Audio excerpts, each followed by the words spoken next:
ತಮ್ನೇಲಲ್ಲಿ ನೋಡಿರೋ ತೀರನೇ ನಾನು ಇವಾಗ ಬಂದಿದ್ದೀನಿ ತೆಯ್ಯಂನ ನನ್ನ ಜೀವನದಲ್ಲಿ ಮೊದಲ ಬಾರಿಗೆ ಎಕ್ಸ್ಪೀರಿಯನ್ಸ್ ಮಾಡೋದಕ್ಕೆ.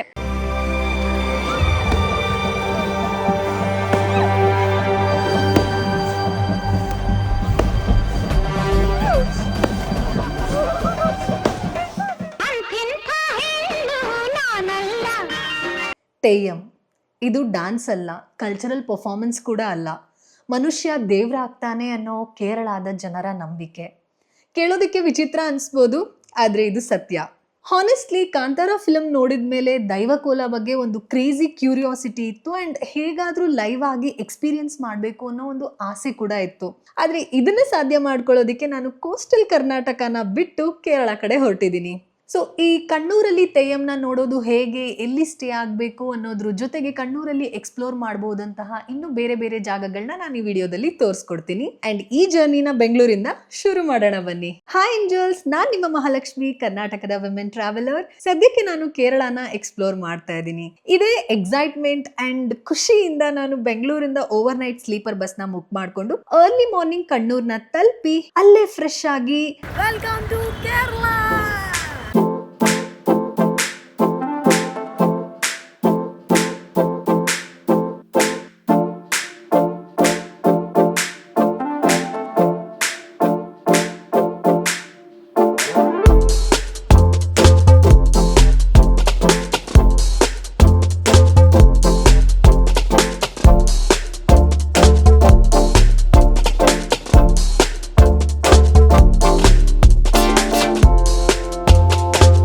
ಬ್ರೇಕ್ಫಾಸ್ಟ್ ಮಾಡಿ ಬುಕ್ ಮಾಡಿದ ಸ್ಟೇ ಕಡೆ ಹೋಗ್ಬೇಕಾದ್ರೆ ಏನೇನ್ ಪ್ಲೇಸಸ್ ನೋಡಿದೆ ಅಂಡ್ ಏನೇನ್ ತಿಂದೆ ಅನ್ನೋದನ್ನ ಈ ವಿಡಿಯೋದ ಕೊನೆಯಲ್ಲಿ ಹೇಳ್ತೀನಿ. ಇವಾಗ ಈವ್ನಿಂಗ್ ನಾನು ಫ್ರೆಶ್ ಆಗಿ most awaited part of this trip ಅಂದ್ರೆ ನಾನು ಬಂದಿರೋದೇ ತೆಯ್ಯಂನ ನೋಡೋದಿಕ್ಕೆ. ಸೊ ತೆಯ್ಯಂನ ನೋಡೋಣ ಅಂತ ಹೊರಟ್ವಿ. ಈ ವಿಡಿಯೋದಲ್ಲಿ ನಾನು ನಿಮ್ಗೆ ಹೇಗೆ ತೆಯ್ಯಂನ ಬಡ್ಜೆಟ್ ಅಲ್ಲಿ ನೋಡ್ಬೋದು ಅಂಡ್ ಹೇಗೆ ಪ್ಲಾನ್ ಮಾಡೋದು ಅಂಡ್ ರೂಮ್ಸ್ ನೆಲ್ಲ ಹೇಗೆ ಬುಕ್ ಮಾಡ್ಕೊಳ್ಳೋದು ಅಂತ ಹೇಳ್ತೀನಿ. ಅದಕ್ಕೆ ಕೊನೆವರೆಗೂ ವಿಡಿಯೋನ ನೋಡಿ. ನಾವು ಹತ್ರ ಹೋಗ್ತಾ ಇದ್ದಂಗೆನೆ ವೆಳ್ಳಾಟಂ ನಡೀತಾ ಇತ್ತು ಅಂಡ್ ಆ ತಬ್ಲಾ ಏನ್ ಬಾರಿಸ್ತಾ ಇದ್ದು ಆ ಸೌಂಡ್ ಎಲ್ಲ ನಮಗೆ ಕೇಳಿಸ್ತಾ ಹೋಗ್ತು. ವೆಳ್ಳಾಟಂ ಅಂದ್ರೆ ಅದು ಆಕ್ಚುಯಲ್ ತೆಯ್ಯಂ ಅಲ್ಲ, ಬಟ್ ಅದರ ಒಂದು ಪ್ರೀ ರಿಚುವಲ್ ನ ಒಂದು ಭಾಗ. ಇವಾಗ ನಾನು ಬಂದಿರೋದು ಒಂದು ಆನ್ಸೆಸ್ಟ್ರಲ್ ಮನೆಗೆ. ತುಂಬಾ ಹಿಂದಿನ ಕಾಲದಿಂದ ಇಲ್ಲಿ ದೈವ ನೆಲೆಸಿರುತ್ತೆ ಅಂಡ್ ಇಲ್ಲೇ ತೆಯ್ಯಂನ ಮಾಡ್ಕೊಂಡು ಪ್ರಾಕ್ಟೀಸ್ ಮಾಡ್ಕೊಂಡು ಬಂದಿರ್ತಾರೆ. ಹಾಗಾಗಿ ಇದು ಒಂದು ಪ್ರೈವೇಟ್ ಪ್ರಾಪರ್ಟಿ ಅಂದ್ರೆ ಅದ್ರೊಳಗಡೆ ಹೋಗ್ತಾ ಇರೋದು. ಇದೇ ರೀತಿ ತೆಯ್ಯಂಗಳು ಲೋಕಲ್ ದೇವಸ್ಥಾನಗಳಲ್ಲಿ ನಡೆಯುತ್ತೆ ಅಂಡ್ ಅದನ್ನ ಕಾವು ಅಂತ ಕರೀತಾರೆ. ಪ್ರತಿ ವರ್ಷಕ್ಕೊಮ್ಮೆ ತೆಯ್ಯಂನ ನಡೆಸ್ತಾರೆ ಅಂಡ್ ಡಿಸೆಂಬರ್ ಅಲ್ಲಿ ಸ್ಟಾರ್ಟ್ ಆದ್ರೆ ಮೇ ವರ್ಗು ನಡೆಯುತ್ತೆ. ಹತ್ತತ್ರ 450ಕ್ಕಿಂತ ಹೆಚ್ಚು ತೆಯ್ಯಂ ದೈವಗಳು ಈ ಉತ್ತರ ಕೇರಳದ ಕಣ್ಣೂರು ಮತ್ತು ಕಾಸರಗೋಡು ಕಡೆ ನಡೆಯುತ್ತೆ. ಇವತ್ತು ನಾನು ನೋಡೋಕೆ ಬಂದಿರೋದು ಒಂದು ಬ್ರಹ್ಮಂಚೇರಿ ಭಗವತಿ ಅಂಡ್ ಇನ್ನೊಂದು ಕಂದನಾರ್ ಕೇಳನ್ ಅಂತ ಹೇಳಿ. ಇದು ಒಂದ್ ರೀತಿ ಶಿವ ಮತ್ತೆ ಪಾರ್ವತಿ ಅವತಾರ ಅಂತಾನು ಹೇಳ್ಬೋದು.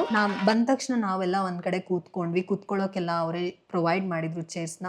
ಅಲ್ಲಿ ದೇವಸ್ಥಾನದ ಕಡೆಯಿಂದ ಶಾಸ್ತ್ರೋಕ್ತವಾಗಿ ಆಚರಣೆಗಳನ್ನೆಲ್ಲ ಶುರು ಮಾಡ್ತಾ ಇದ್ರು ಅಂಡ್ ಜನರು ಸುತ್ತಮುತ್ತ ಕೂತ್ಕೊಂಡು ನೋಡ್ತಾ ಇದ್ರು. ಮನೆ ಒಂದು ಭಾಗದಲ್ಲಿ ತೆಯ್ಯಂಗಳಿಗೆ ಅಂತ ಸಿದ್ಧತೆ ನಡೀತಾ ಇದ್ರೆ ಅಂಡ್ ಮುಂಭಾಗದಲ್ಲಿ ಆಚರಣೆಗಳ ಪ್ರಿಪರೇಷನ್ ನಡೀತಾ ಇತ್ತು. ಹಿಂಭಾಗದಲ್ಲಿ ಲೋಕಲ್ ಕೇರಳದ ಸಾಧ್ಯಾನ ಪ್ರಸಾದವಾಗಿ ಬಂದಿರೋ ಭಕ್ತಾದಿಗಳಿಗೆ ಬಡಿಸ್ತಾ ಇದ್ರು. ನಾನು ಅಲ್ಲೇ ಊಟ ಮುಗಿಸ್ ಬಂದೆ. ಅಷ್ಟರಲ್ಲಿ ತೆಂಗಿನ ಗರಿಗಳನ್ನೆಲ್ಲ ಹಾಕಿ ಬೆಂಕಿ ಹಾರಿಸ್ತಿದ್ರು ಅಂಡ್ ತಬ್ಲಾಗಳನ್ನೆಲ್ಲ ಒಂದ್ ಕಡೆ ಬಾರಿಸ್ತಾ ಇದ್ರು. ಮೊದಲನೇ ವೆಳ್ಳಾಟಂ ಶುರು ಆಗೇ ಬಿಡ್ತು. ಲೈಟ್ಸ್ ಆಫ್ ಮಾಡಿದ್ರು ಅಂಡ್ ಒಂದ್ ಕಡೆ ಬೆಂಕಿ ಸೌಂಡ್ ಗಳ ಮಧ್ಯೆ ದೇವರ ವೇಷಧಾರಿ ಬಂದೇ ಬಿಟ್ರು.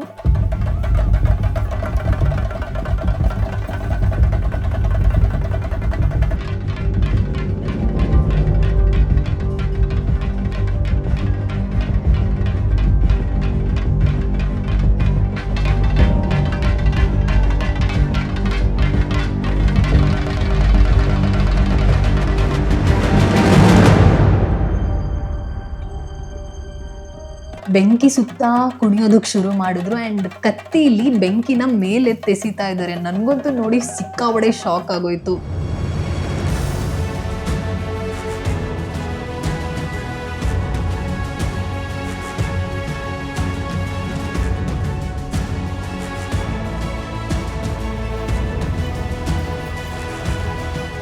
ಹತ್ತತ್ರ 450ಕ್ಕಿಂತ ಹೆಚ್ಚು ತೆಯ್ಯಂಗಳು ನಮಗೆ ನೋಡೋದಕ್ಕೆ ಒಂದೇ ತರ ಅಂತ ಅನ್ಸುತ್ತೆ. ಪ್ರತಿಯೊಂದು ತೆಯ್ಯಂಗಳಿಗೂ ಅದರದ್ದೇ ಆದ ವೇಷಭೂಷಣ ಮತ್ತೆ ಅಲಂಕಾರಗಳಿರುತ್ತೆ ಅಂಡ್ ಆಚರಣೆಗಳು ಡಿಫರೆಂಟ್ ಆಗಿರುತ್ತೆ.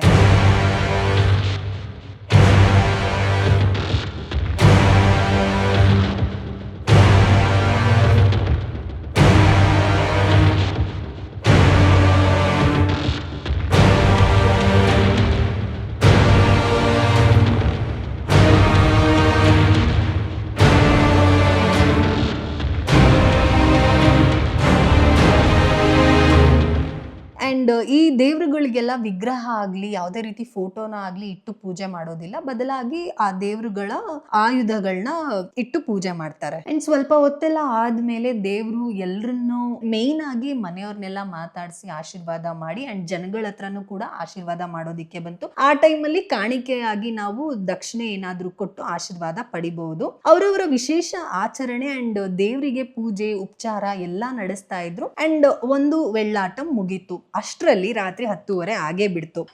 ನಾನು ಸದ್ಯಕ್ಕೆ ಸನ್ನಿಧಾನದಲ್ಲಿದ್ದೀನಿ. ಆಕ್ಚುಲಿ ಈ ಒಂದು ತೆಯ್ಯಂ ಏನ್ ನಡೆಯುತ್ತೆ ಇದಕ್ಕೂ ಮತ್ತೆ ನಮ್ಮ ಕೋಸ್ಟಲ್ ಅಲ್ಲಿ ನಡೆಯುವಂತಹ ಕೋಲ ಅಂತ ಏನ್ ಕರಿತೀವಿ ಭೂತ ಕೋಲ, ಸೊ ಸ್ವಲ್ಪ ಸಿಮಿಲಾರಿಟೀಸ್ ಇದೆ ಅದಕ್ಕೂ ಇದಕ್ಕೂ. ಬಟ್ ಇವ್ರದ್ ಇದರಲ್ಲಿ ತೆಯ್ಯಂ ಅಂತ ಕರೀತಾರೆ. ಅಂಡ್ ಇದು ಪ್ರತ್ಯೇಕವಾಗಿ ನಾರ್ತ್ ಕೇರಳ, ಕಣ್ಣೂರ್ ಮತ್ತೆ ಕಾಸರಗೋಡಲ್ಲಿ ಅಷ್ಟೇ ನಡೆಯೋದು. ನಿಜವಾಗ್ಲೂ ಹೇಳ್ಬೇಕಂದ್ರೆ ಜೀವಮಾನದಲ್ಲಿ ಒನ್ ಟೈಮ್ ಎಕ್ಸ್ಪೀರಿಯನ್ಸ್ ಆದ್ರೂ ಮಾಡ್ಬೇಕು ಇದನ್ನ. ಬಿಕಾಸ್ ನಾನು ಎಕ್ಸ್ಪೆಕ್ಟೇ ಮಾಡಿರ್ಲಿಲ್ಲ ಯಾವ ತರ ಇರುತ್ತೆ ಏನು ಅಂತ. ಆ ವೇಷಧಾರಿಗಳು ಬಂದು ಅವ್ರು ನೋಡಿದ ತಕ್ಷಣನೇ ಏನೋ ಒಂಥರ ರೋಮಾಂಚನ ಆಗೋಗ್ಬಿಡುತ್ತೆ. ಸೊ ಇಷ್ಟೊತ್ತು ಏನು 2 ತೆಯ್ಯಂ ಪರ್ಫಾರ್ಮೆನ್ಸಸ್ ಆಯ್ತು. ಸೊ ಅದು ಪ್ರಿಪರೇಷನ್ಸ್ ಅಂಡ್ ಪ್ರೀ ರಿಚುವಲ್ಸ್ ಅಂತ ಏನೋ ಮಾಡಿದ್ದಾರೆ. ಸೊ ಅದೇ ನೋಡೋದಕ್ಕೆ ತುಂಬಾ ತುಂಬಾ ಶಾಕಿಂಗ್ ತರ ಇತ್ತು. ಸೊ ಇವಾಗ ನಮ್ಮ ಮಧ್ಯರಾತ್ರಿ ಏನು 11:30 ಆಗಿದೆ ಇವಾಗ ಟೈಮು. ನೆಕ್ಸ್ಟ್ 3 ಗಂಟೆವರೆಗೂ ಒಂದಷ್ಟು ಪ್ರೀ ರಿಚುವಲ್ಸ್ ಕಾರ್ಯಕ್ರಮಗಳಿರುತ್ತೆ. ಸೊ ಆ ಪೂಜೆಗಳನ್ನೆಲ್ಲ ಮಾಡಿ 3 ಗಂಟೆಯಿಂದ ಮತ್ತೆ ಮ್ಯಾಜಿಕ್ ತೋರಿಸ್ತೀನಿ ನಾನು ನಿಮ್ಗೆ. ಅಂಡ್ ತುಂಬಾ ರೂಲ್ಸ್ ಅಂಡ್ ರೆಗ್ಯುಲೇಷನ್ಸ್ ನ ಫಾಲೋ ಮಾಡಬೇಕು. ಬೇಸಿಕಲಿ ಏನಪ್ಪಾ ಅಂತಂದ್ರೆ ಯಾವುದೇ ಕಾರಣಕ್ಕೂ ಫ್ಲಾಶ್ ಆನ್ ಮಾಡೋ ಹಾಗಿಲ್ಲ. ಡ್ರೆಸ್ ನ ಪ್ರಾಪರ್ ಆಗಿ ಬಾಡಿ ಕವರ್ ಆಗೋಂಗ್ ಡ್ರೆಸ್ ಮಾಡ್ಕೊಂಡ್ ಬರ್ಬೇಕು ಟ್ರೆಡಿಷನಲ್ ಅಲ್ಲಿ. ಅಂಡ್ ಕಿರ್ಚಾಡೋದು ಕೂಗಾಡೋದು ಫನ್ನಿ ಮಾಡೋದು ಅಂಡ್ ಒಂದಷ್ಟು ರೂಲ್ಸ್ ಇದೆ. ಸೊ ಅದನ್ನೇನೂ ಮಾಡೋ ಹಂಗಿಲ್ಲ. That is the main thing. ಹಾಗಾಗಿ ನಾವು ಬರ್ಬೇಕು, ನಾವು ವಿಡಿಯೋ ಮಾಡ್ಬೇಕು, ಅವ್ರ ಪಾಡ್ಗೆ ಅವ್ರು ಪೂಜೆ ಮಾಡ್ಕೋತಾರೆ, ಅದನ್ನ ನೋಡ್ಬೇಕು ಹೋಗ್ಬೇಕು ಅಷ್ಟೇ. ಹಾಯ್, పేరన్నా ఆరుష్. నీ పేరు అద్విక్. నీ పేరు? నా పేరు Mahalakshmi. Bengaluru. Tamil Nadu. No no no, Bengaluru Kannada. So మీ వీడు ఎవిడా ಇಡ್ತ ಇದು ದೇವಾಲಯ ಅಲ್ಲೇ? ದೇವಾಲಯ വീട് ബാക്കിൽ വീടാ? Okay okay.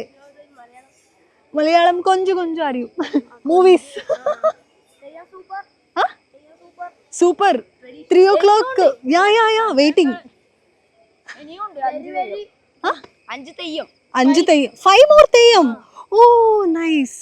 ഇപ്പൊ വെള്ളാട്ടാണ് അതിന്റെ പുറപ്പാട്. Okay okay. Pre rituals, actual theyyam story. So ನಾನು ರಿಟರ್ನ್ ಹೋಮ್ ಸ್ಟೇಗೆ ಹೋಗ್ಲೇ ಇಲ್ಲ. ಇಲ್ಲೇ ಇದ್ದ ಜನರ ಮಧ್ಯ ಒಂದು ಒಳ್ಳೆ ಜಾಗನ ಹುಡ್ಕೊಂಡು ತೂಗುಡಿಸ್ತಾ ಅಲ್ಲೇ ಕೂತ್ಕೊಂಡೆ. ಅವಾಗ ಕಂದನಾರ್ ಕೇಲನ್ ದೇವರಿಗೆ ಕೆಂಡನ ರೆಡಿ ಮಾಡೋದಿಕ್ಕೆ ಅಂತ ಶುರು ಮಾಡಿದ್ರು. ಅದು ಸಣ್ಣ ಸಣ್ಣ ಕಡ್ಡಿಗಳನ್ನ ಇಡ್ತಾ ಆಮೇಲೆ ಎಷ್ಟೆಷ್ಟು ದೊಡ್ಡ ದೊಡ್ಡ ಕಟ್ಟಿಗೆಗಳನ್ನ ಇಟ್ರು. ಒಂದ್ ಕಡೆ ನಿದ್ದೆ, ಒಂದ್ ಕಡೆ ಮುಂದೆನೆ ಹೊತ್ತಿ ಉರಿತಿರೋ ಬೆಂಕಿ ಅಂಡ್ ಇನ್ನೊಂದ್ ಕಡೆ ಆ ರಿಚುವಲ್ಸ್ಗಳು.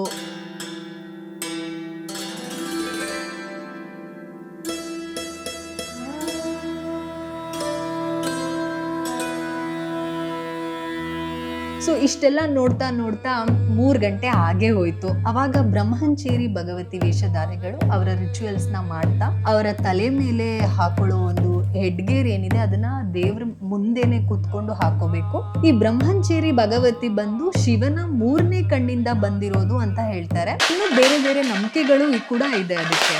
ಒಂದ್ ಕಡೆ ಪಟಾಕಿ ಸೌಂಡು, ಬೆಳಕು ಅಂಡ್ ಮತ್ತೊಂದು ಕಡೆ ದೇವರ ಆಗಮನ ಆಗಿರುವಂತಹ ಒಂದು ವಿಶೇಷ ಅನುಭವ.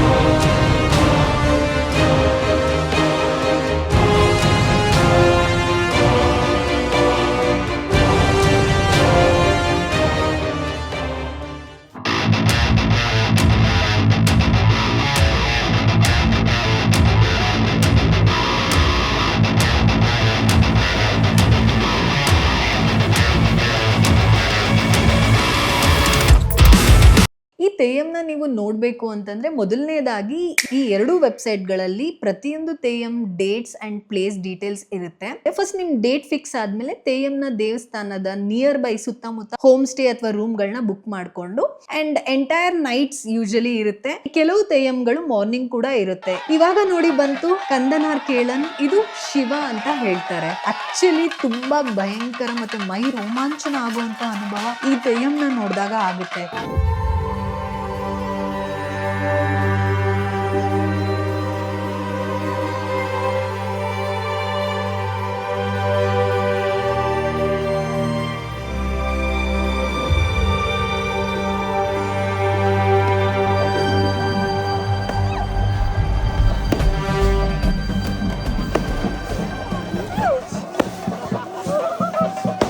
ಕೆಂಡನೆಲ್ಲ ಎರ್ಚಾಡಿ ಬೆಂಕಿ ಮೇಲೆಲ್ಲ ಜಂಪ್ ಮಾಡಿ ಸುತ್ತಮುತ್ತ ಇರೋ ಭಕ್ತರೆಲ್ಲ ಕೇಕೆ ಹಾಕೊಂಡು ದೇವ್ರ ಜೊತೆ ಆಟ ಆಡ್ತಿರೋ ಭಕ್ತರೆಲ್ಲ ಒಂದ್ ಕಡೆ. ನಿಜ ಒಂದು ರೀತಿಯ ವಿಭಿನ್ನ ಎಕ್ಸ್ಪೀರಿಯನ್ಸ್ ಇದಂತೂ. ತುಂಬಾ ಮುಂದೆ ಕೂತಿದ್ ನನಗೆ ಬೆಂಕಿ ಕೆಂಡ ಕೂಡ ಸುಮಾರು ಸಲ ಬಿತ್ತು.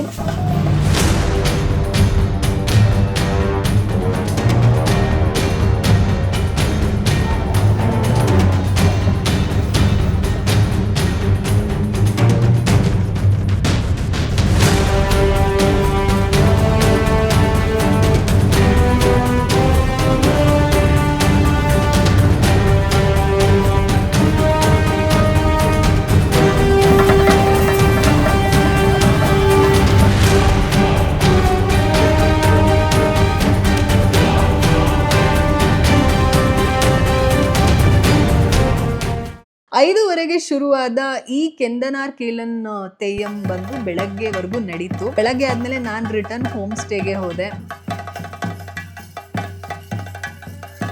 ನಾನು ನಿನ್ನೆ ಸಂಜೆ 8 ಗಂಟೆ ಹಂಗೇನೋ ಇಲ್ಲಿಗೆ ಬಂದಿದ್ದು. ಇವಾಗ ಟೈಮ್ 7 ಗಂಟೆ ಬೆಳಗ್ಗೆ ಆಗಿದೆ. ಇನ್ನೂ ಇದೇ ಜಾಗದಲ್ಲೇ ಇದ್ದೀನಿ.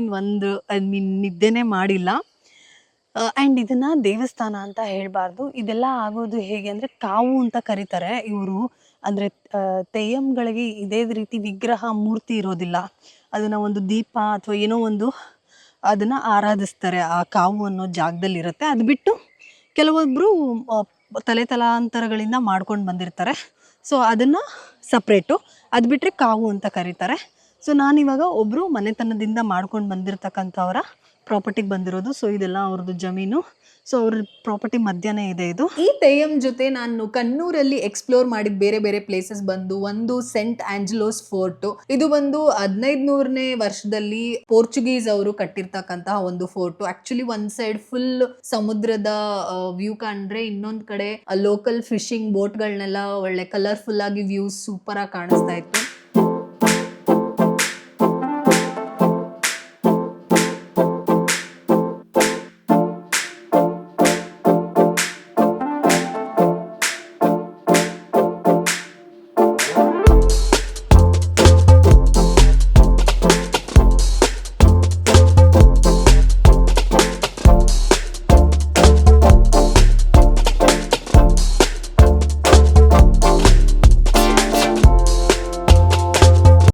ಅಂಡ್ ಇನ್ನೊಂದು ಬಂದು ಶ್ರೀ ಮುತ್ತಪ್ಪನ್ ಟೆಂಪಲ್. ಈ ದೇವಸ್ಥಾನದ ವಿಶೇಷತೆ ಏನಂದ್ರೆ, ವಿಶೇಷವಾಗಿ ನಾಯಿಗೆ ಒಂದು ದೇವರ ಸಮಾನಕ್ಕೆ ನಾಯಿನ ಟ್ರೀಟ್ ಮಾಡ್ತಾರೆ. ಅಂಡ್ ಸಮಟೈಮ್ಸ್ ಇಲ್ಲಿ ದೇವರಿಗೆ ಎಂಡ ಮತ್ತೆ ಫಿಶ್ ಫ್ರೈನ ನೈವೇದ್ಯಕ್ಕೆ ಇಡ್ತಾರೆ. ಬೇರೆ ತೆಯ್ಯಂಗಳೆಲ್ಲ ವರ್ಷಕ್ಕೆ ಒಂದ್ಸಲ ನಡೆದ್ರೆ, ಇಲ್ಲಿ ಮಾತ್ರ ಈ ಮುತ್ತಪ್ಪನ್ ತೆಯ್ಯಂ ವರ್ಷ ಪೂರ್ತಿ ಯಾವಾಗ ಬೇಕಾದ್ರೂ ನಡೆಯುತ್ತೆ. ಇಲ್ಲಿ ಬೋಟಿಂಗ್ ಆಕ್ಚುಲಿ ತುಂಬಾ ಚೆನ್ನಾಗಿರುತ್ತೆ. ಒಂದ್ ರೌಂಡ್ ಬೋಟಿಂಗ್ ಕೂಡ ಹೋಗಿದ್ದೆ. ನೆಕ್ಸ್ಟ್ ನಾನು ಮಟ್ಟುಲ್ ಪೆಟ್ ಸ್ಟೇಷನ್ಗೆ ಹೋಗಿದ್ದು. ಇಲ್ಲಿ ವಾಳಪಟ್ಟಂ ನದಿ ಸಮುದ್ರ, ಅರೇಬಿಯನ್ ಸಮುದ್ರನ ಸೇರೋ ಅಂತಹ ಜಾಗ. ಅಂಡ್ ಸನ್ಸೆಟ್ ಕೂಡ ತುಂಬಾ ಚೆನ್ನಾಗಿ ಕಾಣುತ್ತೆ. ಇಲ್ಲಿ ವಿಧವಾದ ಪಕ್ಷಿಗಳು ಮತ್ತೆ ಅನಿಮಲ್ಸ್ ನೆಲ್ಲ ನಾವು ನೋಡ್ಬೋದು. ಅಂಡ್ ಅದಾದ್ಮೇಲೆ ಕಣ್ಣೂರ್ ಒಂದು ಅಕಾಡೆಮಿಗೆ ಹೋಗಿದ್ವಿ. ತೆಯ್ಯಂಗಳ ಹೆಡ್ ಗೇರ್ ಮತ್ತೆ ಮ್ಯೂಸಿಕಲ್ ಇನ್ಸ್ಟ್ರೂಮೆಂಟ್ ಗಳ ಪ್ರಿಸರ್ವೇಶನ್ ಮತ್ತೆ ಒಂದು ಕಲ್ಚರಲ್ ಸೆಂಟರ್ ಇದು. ಅದಾದ್ಮೇಲೆ ಪಯ್ಯಂಬಾಲಂ ಬೀಚ್ ಸಿಕ್ಕಾಪಟ್ಟೆ ಲಾಂಗ್ ಮತ್ತೆ ಕ್ಲೀನೆಸ್ಟ್ ಬೀಚ್ ಅಂತ ಹೇಳ್ಬೋದು. ಒನ್ ಆಫ್ ದ, ಬಿಕಾಸ್ ತುಂಬಾ ಕ್ಲೀನ್ ಆಗಿತ್ತು ಅಂಡ್ ಜನನೂ ಕಡಿಮೆ ಇದ್ರು. ಇಲ್ಲಿ ಸನ್ಸೆಟ್ ಅಂತೂ ತುಂಬಾ ಚೆನ್ನಾಗಿ ಕಾಣ್ತಾ ಇತ್ತು. ಹೋಪ್ ಏಂಜಲ್ಸ್, ಇವತ್ತಿನ ವಿಡಿಯೋ ನಿಮ್ಗೆ ಇಷ್ಟ ಆಗಿದೆ ಅಂತ ಭಾವಿಸ್ತಾ ಇದ್ದೀನಿ. ಮತ್ತೆ ಮುಂದಿನ ಇನ್ನೊಂದು ಸೂಪರ್ ಆಗಿರೋ ವಿಡಿಯೋ ಜೊತೆ ನಾನು ನಿಮಗೆ ಸಿಗ್ತೀನಿ. ಹೇಗನ್ನಿಸ್ತು ಆ್ಯಂಡ್ ನೀವು ಯಾರಾದರೂ ನಮ್ಮ ಕರ್ನಾಟಕದಲ್ಲಾಗಲಿ ಅಥವಾ ಈ ಕೇರಳದಲ್ಲಾಗಲಿ ಈ ಒಂದು ದೈವದ ಆಟನ ನೋಡಿದ್ದೀರಾ? ನೋಡಿದ್ರೆ ಕಮೆಂಟ್ ಅಲ್ಲಿ ತಿಳಿಸಿ, ನೋಡ್ಬೇಕು ಅಂತಿದ್ರು ಕಮೆಂಟ್ ಅಲ್ಲಿ ತಿಳಿಸಿ. ಬಾಯ್ ಬಾಯ್. ಓಟ್ ಬತ್ತೀಯಾ ಟಾಟಾ.